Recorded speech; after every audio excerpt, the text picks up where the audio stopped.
Open up your eyes and your ears and let God speak to you. Hey everybody. I left my water on the stage, so I've got to get that real fast because my mouth gets really dry because I talk a lot. So I have been kind of, not really begging Pastor Andy, but like a while ago I was looking at like what my life had been like and like where I've been and stuff, and I was thinking, this could really help some people. So I started talking to God about it.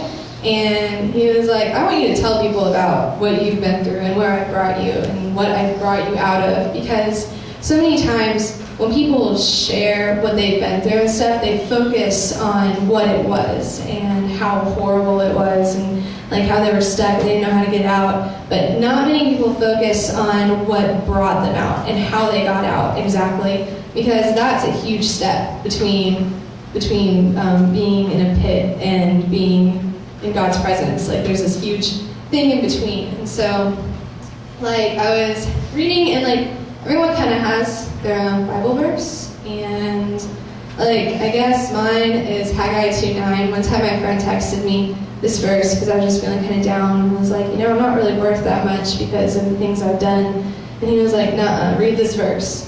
And so it's Haggai 2:9. It says, this temple, and everything I read today is going to be out of the Message Bible because that's the kind of Bible I have. So this temple is going to end up far better than it started out. A glorious beginning, but an even more glorious finish. A place in which I will hand out wholeness and holiness, decree of God of the angel armies.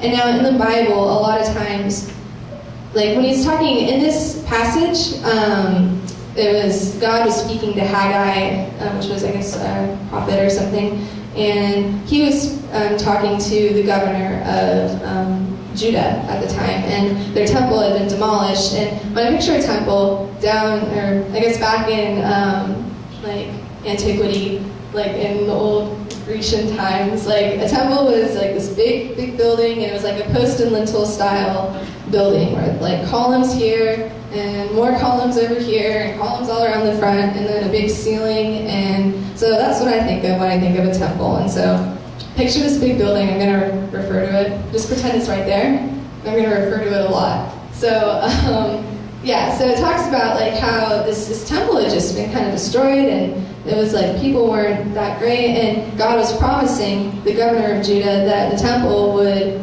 be restored back to its complete fullness, better than when it first started. Because when you build a temple, you follow direct rules to get it to be perfect in God's eyes, because it was God's temple, so you need it to be perfect because God is perfect.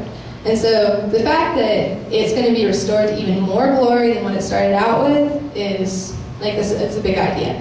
And so, but here with the whole your body is a temple thing, in 1 Corinthians 6:19 through 20, it says, do you not know that your bodies are temples of the Holy Spirit, who is in you, whom you have received from God? You are not your own. You were bought at a price. Therefore, honor God with your bodies. And so that's like the kind of theme, I guess, is your body is a temple, and you need to keep it safe and clean and whole and stuff. And so I'm going to start out with, I guess the beginning of my temple was when before I was born, obviously. But my mom was pregnant with me, and she had been heavily using drugs, and my dad was a mess. He was using drugs and drinking, and they were both drug dealers, and they just weren't good people. They were crazy. And so my dad didn't want to have a baby, and my mom was just, I guess, scared of it. Like, it was her first baby, I guess, and like she wanted to have an abortion. And so she was on her way. She was friends with a witch doctor who had had several abortions done before, and so she was on her way to go get this abortion done. And like I guess she was about to walk out the door, and my grandmother called, and my grandmother hadn't talked to her in like 6 months, and she didn't know that she was pregnant. Like my mom hadn't told her, they weren't talking. And so like my grandma called, and she was like, you're about to make a huge mistake. And so my mom was like, you know what you're talking about. I'm on my way to go get an abortion. Just let it go. And she hung up, and my grandma hit the floor in prayer.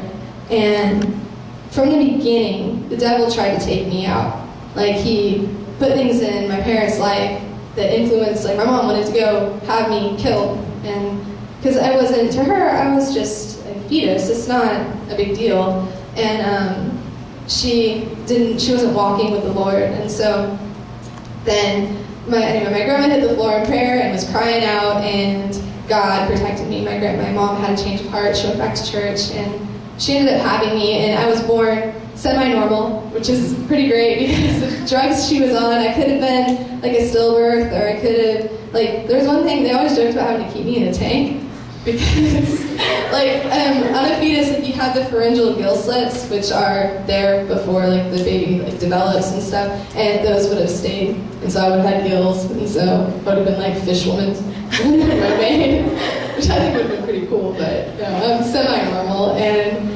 so I was born, and then I went through my childhood, and my dad was gone quite a bit. He wasn't, because he was a drug addict up until I was 13. Like, he did drugs, I guess he dealt drugs too, maybe, I don't know. He was like that for all of my childhood life, but he wasn't really bad. Like, a lot of dads are addicted to drugs, and they, like, do really bad things, and, like, steal all the stuff and go sell it for more drugs, and then they abuse their kids or whatever, or their wife. My dad was not like that. He was really nice. I mean, he's a really good dad. I love my dad, and but he was struggling with addiction, and so he was gone a lot. Like, he would go for weeks at a time, just be gone. And I was a little girl, and as a little girl, I looked at the situation, and my mom tells me that she remembers me asking, well, if I was better, would Dada stay home, or would he come home and, be better? And so even since I was little, I was looking for a way to fix it, because I felt like it was on me,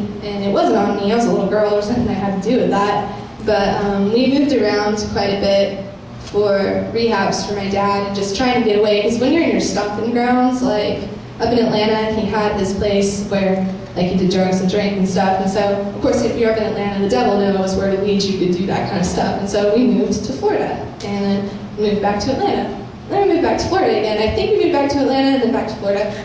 It was this pattern back and forth. And so the last time we moved here, it was like, I remember the lived here since I was 8, I think. And we moved to Palatka from Keystone. And yeah. Anyways, I was like 11 when we moved into our house that we have now.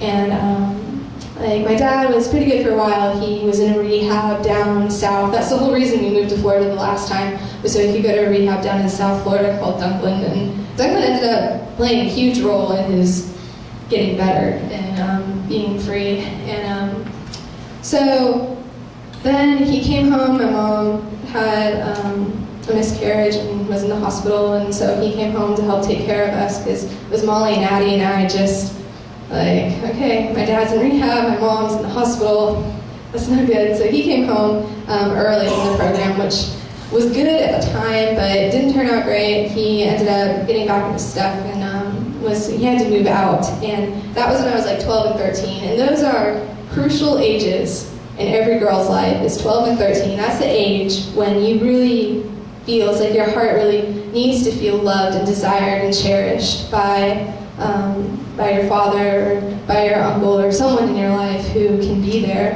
as you're really taking a step from being a little girl into being a young woman.